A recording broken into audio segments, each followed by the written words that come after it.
prayer. You know, one of the ways that human beings deal with their deepest intuitions, we have a lot of yearnings and a lot of desires. And for example, at least within Jewish wisdom, there are 4 categories of prayer. There's this desire we have as human beings to ask for things. You know, we ask of the universe. I want peace. Someone's sick in our family. I want health and healing for that person in the family. We experience terrorism and insecurity, and we put out into the cosmos, or if one is theological, we ask God to give us a sense of confidence, in Hebrew, bitachon, and security. So one of the very important ways we approach the universe itself is by asking the universe for things. We hope we don't ask for a bicycle.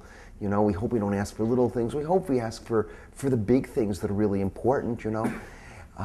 But that's one of the forms of prayer. And whether you're praying to a God in the sky, or whether you're praying to reality in life itself, in the hope that you can tap into that so that we get what it is we most genuinely need.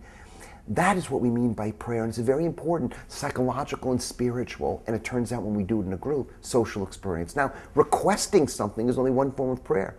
We also have this other yearning in us and desire. We see a beautiful sunset, or we see a beautiful something in nature. It doesn't make a difference. It could be a sunset, it could be a mountaintop, it could be a rainstorm, or we see a person, a child smile, and it just makes our heart overflow. What we want to do is we want to offer thanks. We want to say, my God, oh my God, and we don't even mean necessarily that God in the sky. We just say, oh my God, I'm so grateful. And so a form of prayer, of gratitude, and we need that every single day. Just like every single day you have to ask for something deep, every single day you have to offer gratitude for something very ordinary and very small. Now it turns out there's a third form of prayer, at least within Jewish wisdom, and it's really, everybody has this form. It's just the way Jewish wisdom organizes is, we do things wrong. No one goes through a day without doing something wrong, unless they're saintly, and we don't believe in saints, or they really are delusionary. Now, if you do something wrong, you know what you have a yearning for? At least I know I do. I have a yearning to ask to be forgiven. Not only by the person who I have to ask to be forgiven from, but someone I put out in the universe that I did something wrong, and I want to make it right. And so we have these desires and yearnings to grant forgiveness and to ask for forgiveness. And so, not surprisingly, there are prayers of forgiveness in which we say, forgive me for the sins that I've done, or forgive me for these transgressions that I've done, or forgive me for these things where I've missed the mark. And those are prayers for forgiveness. And show me someone who goes through a whole day without being willing to ask forgiveness for something, or at least to think about it and desire forgiveness. And I'll tell you a person that has a lot of developing to do. And finally, the last form of prayer is sometimes we just want to yell out, hallelujah. It's just amazing to be alive. It's not even gratitude. It's beyond gratitude. It's a miracle. It's amazing. It's wild. I'm so happy. And there's an overflowing, as the psalmist would say, an overflowing of the soul, an overflowing of the spirit, in which it's post-thanks. It's like, wow. And the Hebrew word is hallelujah, praise you.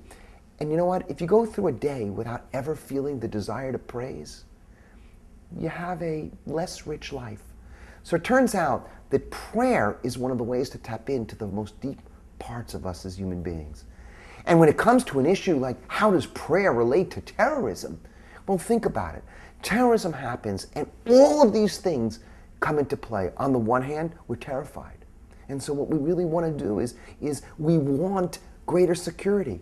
Now, prayer should never keep us away from doing the political things necessary, from doing all the activist things necessary, from signing the petition, from lobbying, from understanding the other better, to helping the victim out.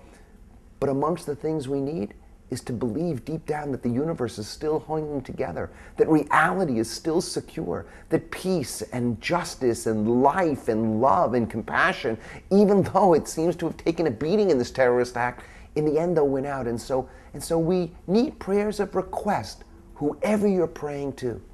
But also we need prayers of gratitude. Because the truth is, even though the terrorist happened, there are more stories worthy of gratitude, even in the midst of the terrorism, than there are terrifying stories. And this is not, God forbid, to minimize the terrifying stories. But do you know how many people do great things around the terrorist act? How many people help other people out? From police who are trying to make people safe again, to EMS workers, to doctors, to nurses, to ordinary citizens that are holding people and comforting people while they're getting attended to.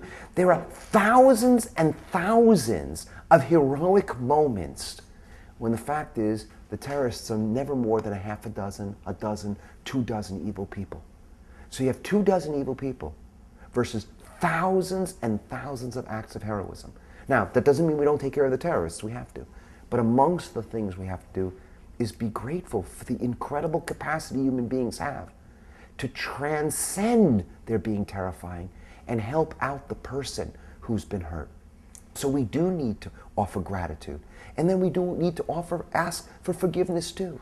After all, if we live in an interdependent planet, and if from a religious and spiritual perspective, all things are one, all human beings are interdependent, all the causes, effects, and causes, effects, and causes, effects are interrelated, then somehow, and this does not justify the terrorism, I want to be very clear, but from a religious spiritual perspective, if we are all one, then somehow, no matter how complex it is, I am implicated in the terrorism itself. Now, it could be 5 million degrees of separation, but it's 5 million degrees of separation. It's not totally separated. And therefore, for the fact that the planet has unfolded in this way, and that in this moment in the history of the human community, I am on a planet in which a fellow human being has gotten so evil, and a fellow human being has committed such heinous acts, the very fact that I am on that planet, and at least as a religious Jew, all human beings are from the same family. The very fact that a member of my own family, no matter how distant, has become so distorted and so evil, somehow I have some level of responsibility, and therefore I need to ask for forgiveness too.